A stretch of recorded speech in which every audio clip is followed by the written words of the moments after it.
la vraie nouveauté de ce budget, au fait, concerne la création d'un vrai pharma et biotech secteur, avec la mise en place d'un institut mauricien pour 1 milliard de roupies, afin de produire des vaccins. Donc ça, c'est une très bonne chose. Je pense qu'on a beaucoup de qualité à l'île Maurice pour lancer ce secteur.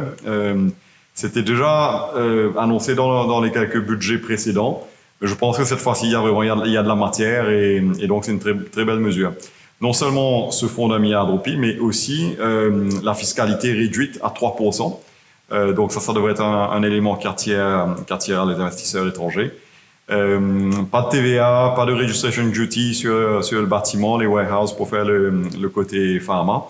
Donc encore une fois, de très bonnes mesures sur ce secteur. Concernant d'autres mesures dans le manufacturing secteur, je crois que c'est bon de mentionner le Mauritius First Policy, qui implique de placer les produits mauriciens en avant. Alors, il y a une mesure qui dit que 40% des étagères seront consacrées à des produits mauriciens, alors que c'était 10% dans le passé. Donc, ce serait bien de pouvoir mettre ça en pratique. À quel point c'est réaliste, je ne sais pas. Mais au moins, la mesure est là, l'intention est bonne. Et donc, ce Mauritius First Policy devrait être une mesure bienvenue aussi.